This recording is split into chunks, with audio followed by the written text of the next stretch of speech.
All right, let's jump right into one of the most incredible, most surprising stories you'll ever hear. It's about a demon named Vritrasura. Now, this guy was a terrifying, all-powerful demon who, right in the middle of a massive war in the heavens, did something that was just completely unbelievable. So let's start with a puzzle. Picture this. You've got the most fearsome monster imaginable, right? And he's in the middle of a cosmic battle for the fate of the entire universe. Why on earth would he suddenly just stop, close his eyes, and start praying? It just doesn't make any sense, right? Well, to figure this out, we have to go right to the heart of that very battle. Okay, so the scene is set. We're high above the clouds. Indra, the king of all the gods, is there with his whole army, and they are scared. I mean, they are absolutely trembling, because in front of them is Vritrasura, a demon so huge, so powerful that his roar alone could literally shake the heavens. So they're all bracing for the fight of their lives. But then, something happens that no one saw coming. Just as the battle is about to kick off, Vritrasura, this terrifying, unstoppable demon, just goes completely still. He's not attacking, he's not roaring anymore. Right there, in the middle of the battlefield, surrounded by all his enemies, he begins to pray. And listen to what he says. He prays, "O Lord Vishnu, I don't want victory or power. I only want to remember you." Now, you can imagine his enemy, Indra, is just standing there completely confused. How can a demon, a creature of darkness, pray like a pure-hearted saint? This prayer, right here, is the key that unlocks the whole mystery of Vritrasura. And you know what's so amazing is that right away, before we even know the full story, we get this incredibly powerful lesson. It's such a simple but profound reminder. You can never, ever judge someone just by how they look. Because a good and pure heart can truly exist in the most unexpected places. So to understand this praying demon, we've got to hit rewind. We need to travel back in time to uncover who he used to be. Because long before he was the demon Vritrasura, he was actually a great and powerful human king named Chitraketu. And this is where things get really interesting, because King Citraketu had this huge inner conflict. I mean, from the outside, he had everything you could possibly want. A massive kingdom, mountains of gold, loyal armies, lots of queens, you name it. But with all that power and wealth, he was just deeply unhappy. He felt this huge emptiness inside because the one thing he wanted more than anything, a child to love, he didn't have. Well, a wise sage, the great Narada, saw how sad the king was, and through his blessings, he granted the king's deepest wish, a son. And for a while, the palace was finally filled with laughter and joy. But that happiness was about to shatter, and it would lead the king to his most painful and most important lesson.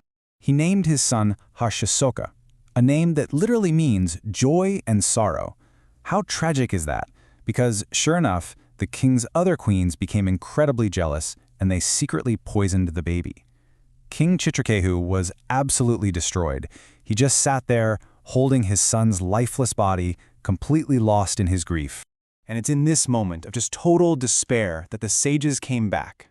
Using their mystical power, they allowed the baby's soul to speak one last time. And the soul said, "O king, you are not really my father, and I am not really your son. The soul never dies." And those words, that one piece of wisdom, it changed the king forever. And right there, that's the big shift. The king's greatest pain became the very thing that opened his eyes to his deepest understanding. He finally got it. The physical body is just temporary, but the soul inside, that's eternal. It's such a powerful lesson, right? Sometimes true wisdom is born directly out of our deepest suffering. So after that realization, King Citraketu's life did a complete 180. He let go of all his worldly attachments, his kingdom, his wealth, and he just became this peaceful, devoted soul. But his newfound faith, it was about to face its biggest test yet. So one day, he's visiting Lord Shiva, and he makes a little joke, a totally harmless joke. But Goddess Parvati, Shiva's wife, takes it as a huge insult, and she gets furious. She points at him and curses him, yelling, "You will be born as a demon." I mean, can you imagine? For a man who had become so devoted, this was a shocking, horrible fate. But this is where we see just how much he's changed. Instead of getting angry or begging for mercy or fighting back, King Citraketu just calmly bows his head, and he says, "If I can keep loving God, I accept this curse. Think about that.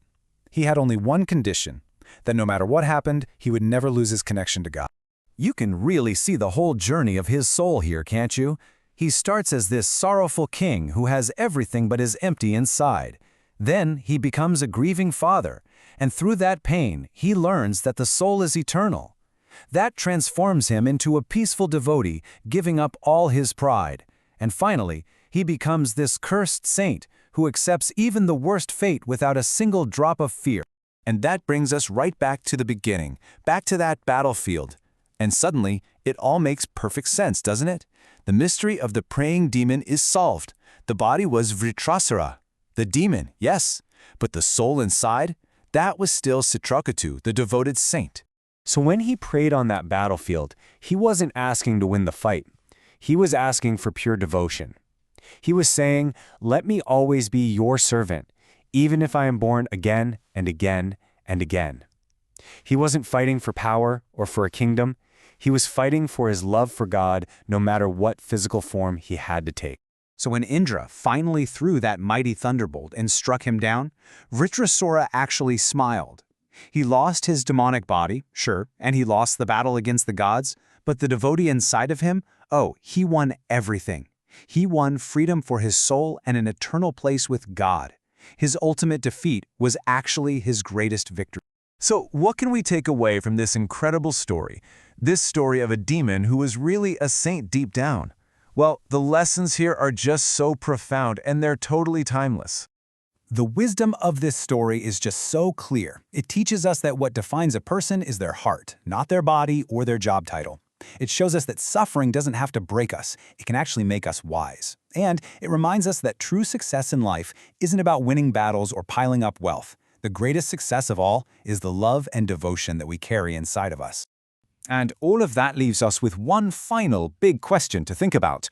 The story of Vritrasura completely turns our idea of winning and losing on its head. It really asks us to look at our own lives and consider, what is a real victory anyway?